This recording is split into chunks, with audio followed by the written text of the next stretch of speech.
Today we're going to be solving question 5 on the 2014 AP Calculus AB free response section of the AP exam. Looking at our question today, we have a table with 4 functions, f of x, g of x, as well as the derivatives, and the x values -2, -1, and 3. And we also have the signs of the functions for the x values that are in between -2, -1, and then -1 and 1. So let's jump into the first part of our question A. It's asking us to find the x coordinates of each relative minimum of the function f on the interval from -2 to 3, and then we have to justify our answers. So we know that in order to find the relative minimum of a function, we must look at its derivative. And so in that case, we're going to be looking at this line here. And we also know that in order to find the relative minimum, we have to find when the derivative is going from negative to positive. So if we look along here, we can see that at x equals 1, that is the only place where the derivative of the function of f is going from negative to positive. So we know that the x coordinate of the relative minimum of the function of f is going to be at x equals 1, and that our justification is just that the derivative of f of x goes from negative to positive at x equals 1. So now we're going to move on to the second part of the question B. And here we're explaining why there must be a value c for the interval of -1 to 1 such that the double derivative of c equals 0.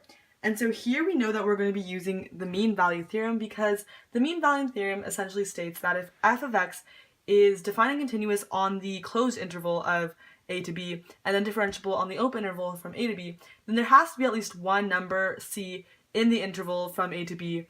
And we know that all of these functions are continuous on a to b and differentiable on a to b as well, because it states that these functions are all twice differentiable. This also means that we're going to be using this equation right here, and this essentially is saying that the derivative at the point C is going to be equaling the slope of the line connecting the two endpoints. So in this case, it's going to be -1 and 1.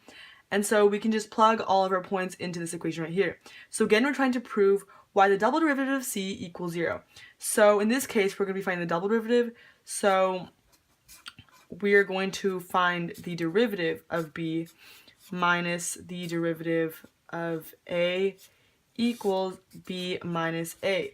Now we can just plug in the derivative of f of 1 minus the derivative of f of -1 over 1 minus -1, and then if we simplify that, that's going to equal 0 over 2, so it's going to be 0.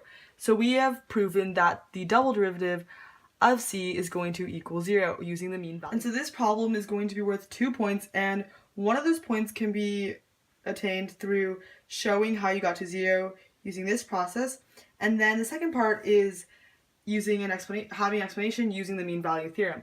So all we have to write is that therefore by MVT there is at least one value C from the interval from -1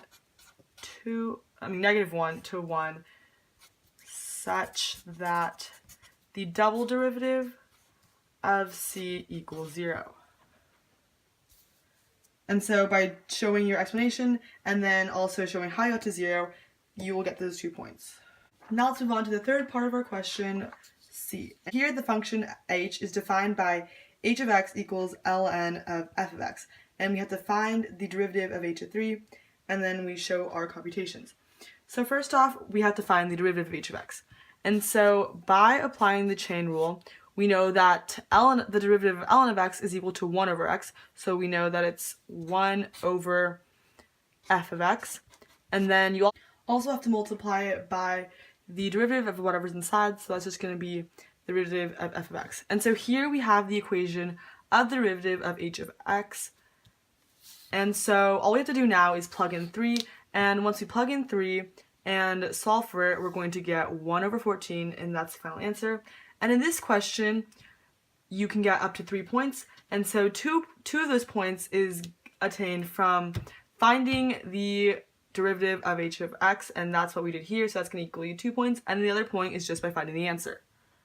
Moving on to the last part of the question today, we are going to be evaluating the integral from -2 to 3 of f derivative of g of x times g derivative of x And so we are first going to be finding the antiderivative of this function right here. And so we can find that by applying our knowledge of the chain rule and essentially reversing it. And so we're going to get that the antiderivative of this function is going to be f of g of x. And so that's the antiderivative of this.